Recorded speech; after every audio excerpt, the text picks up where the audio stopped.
Russian troops are closing in on the capital. Their military vehicles have been filmed entering the city. And in the last few hours, multiple explosions have been reported.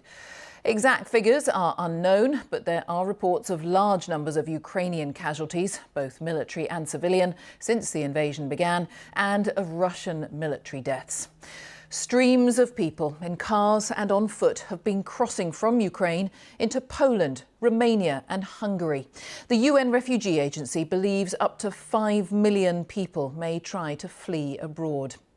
There's fierce fighting in many parts of the country, with Russian troops advancing from the north, from the east and from Crimea in the south. But tonight, all eyes are on Kyiv. There have been exchanges of fire in the north of the city, which was reached by an advance party of Russian troops. Ukrainian authorities say 18,000 machine guns have been handed out to volunteers who want to defend their capital, while Russia claims it's taken control of the Hostomel airfield to the northwest of the city, important for international cargo and a key military airbase. In our first report tonight, our correspondent Nick Beak looks at the day the nation's capital came under attack. The early sirens wailed in Ukraine's capital once more. But this was no rude awakening. No one had been able to sleep. The latest Russian bombardments had hit yet more homes. Injuring the very civilians the Kremlin promised had nothing to fear from what it calls a targeted attack on the Ukrainian military. As we make our way through Kyiv, we find volunteers now bearing arms to protect their country. We soon see signs of a battle drawing ever nearer, as well as those bracing themselves for a last stand. Of all the places to get a flat tire, Alena's family now caught between Ukrainian artillery and the Russian front line. Elena says the whole family is very afraid and can't now go back to their home. And this is why. What do you think of what Vladimir Putin is doing to the Ukrainian people? Що ви думаєте, що Путін робить? This is him, Elena's mother tells me. You can hear the artillery. That is outgoing fire from Ukrainian forces. That family has just left. The fear here is that very soon Russian forces will be making their way down here to take the capital. At the same time, Ukraine's president was trying to reassure a nation, pleading with the world to help them. For the second day, our cities experienced rocket and bomb strikes. Masses of tanks as well as airstrikes, which are similar to those which Europe has already seen during the Second World War and about which it said never again. But this is now how it is. It happens again. President Putin urged the military he was attacking to turn on their own government. I appeal to the servicemen of the armed forces of Ukraine. Do not let neo-Nazis and Ukrainian ultra-nationalists use your children, wives and the elderly as human shields. Take power into your own hands.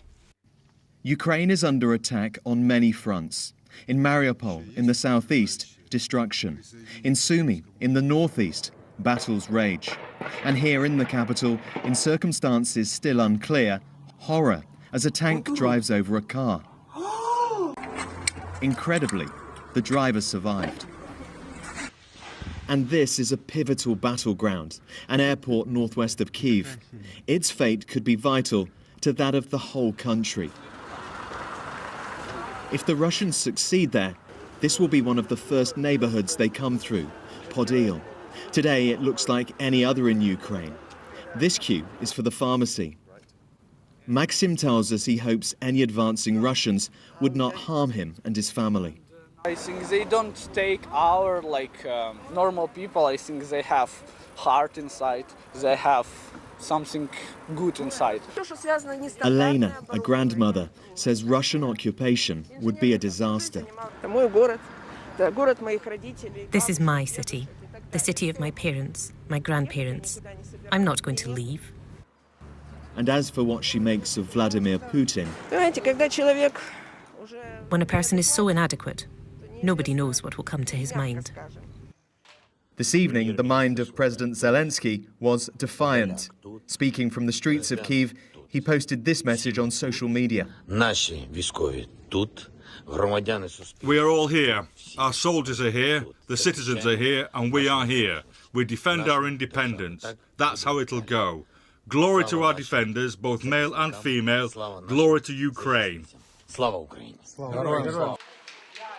Tonight, there is overwhelming support for the men and women being asked to save their country. But there's also a deep fear the effort will not be enough. Nick Beak, BBC News, Kyiv. Well, we had been hoping to broadcast tonight's programme from the capital, but it is too dangerous to be out on the streets.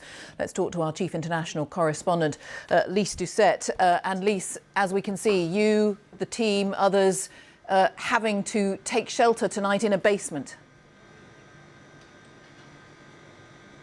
This is Kyiv tonight, what was a vibrant European city, nearly 3 million people. But tonight they've gone underground to take shelter, and that includes us. We're in an underground parking garage. Many others are here. We could just show you where we are. The chairs all lined up. Cots have been brought out. You can see the urns of coffee and tea in the distance. This is where we're going to have to take shelter through the night, and we're not sure for how much longer. There were repeated air raid sirens tonight, and then a call from the authorities, including the people running this hotel: take to your shelters and don't come out. The mayor of this city, a famous boxer who has now taken on a military uniform and picked up a gun, he told the citizens of Kyiv this is going to be a difficult night. There was a roar of explosions reverberating across Kyiv tonight. Explosions in the distance, still not in the center, still about 10 miles away. There was also the rattle of gunfire and artillery as well. This was a night so different from last night, where these explosions first started. But there's a real worry that as the Russian forces keep approaching the city, while there's fighting in the suburbs, this is just the beginning of what could be a long battle, a battle for this city to survive. And we saw today, as we went around the city, how war has pulled life from Kyiv. People have taken either to underground shelters like this, or they fled, or they're picking up a gun to fight. Lise, very many thanks. Do take care. Thank you very much. Lise Doucet there in the capital tonight.